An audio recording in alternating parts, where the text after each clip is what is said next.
Bismillahirrahmanirrahim. Assalamualaikum warahmatullahi wabarakatuh.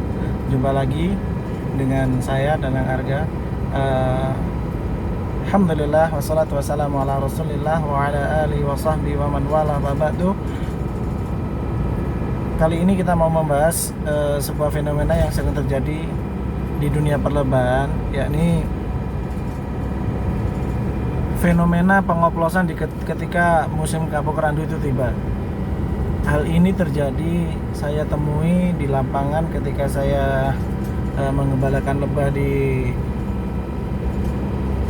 perkebunan randu, di hutan randu, baik ketika saya mengembalakan di Jawa Tengah maupun ketika saya mengembalakannya di Jawa Timur.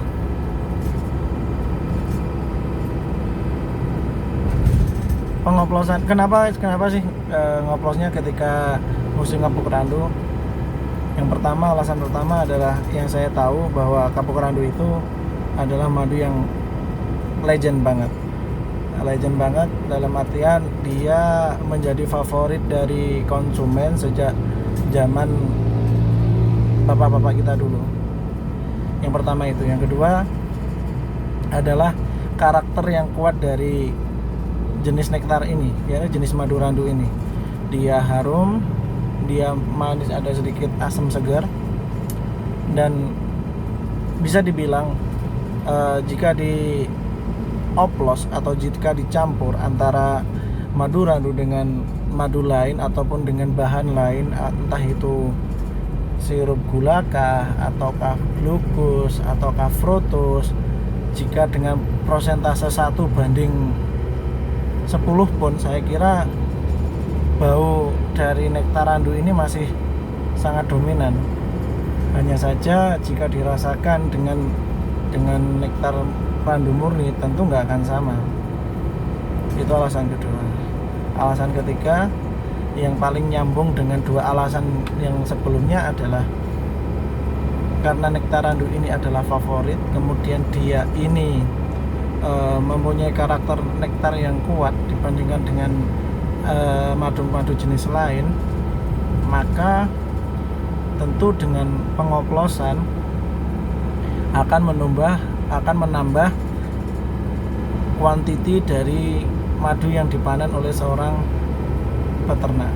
Jadi apabila seorang oknum peternak itu ngoplos, baik itu ngoplosnya ketika sebelum dia memasuki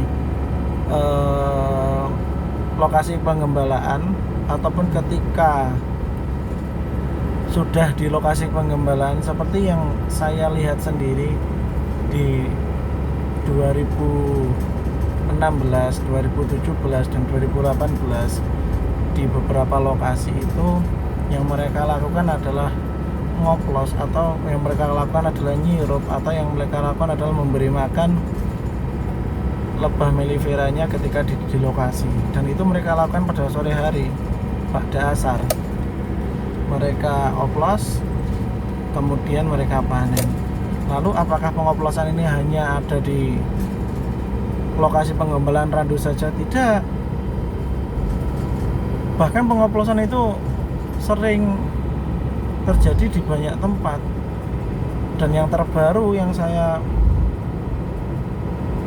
temui di lapangan adalah ketika kami dan beberapa rekan peternak lebah lain yang berusaha mencari nektar randu murni tahun ini 2020, ada oknum peternak yang tidak berangkat ke lokasi penggembalaan randu manapun, tapi dia tetap stay di lokasi jagungan, kami bilang, atau lokasi untuk melihara lebah atau mempertahankan koloni lebah, atau lokasi untuk nyirup. Aneh bin ajaibnya, orang ini panen. Jadi bisa dikatakan bahwa dia ini panen sirupan.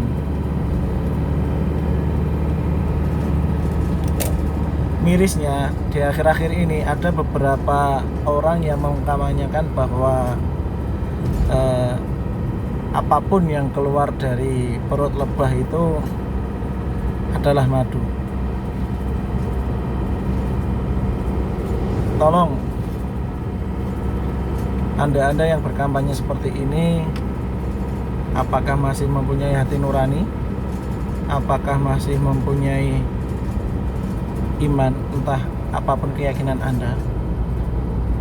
Jika Anda masih memiliki hati nurani, jika Anda masih memiliki iman, apapun keyakinan Anda, tentu Anda tidak akan sampai hati bila mengatakan apapun yang keluar dari perut lebah itu adalah madu.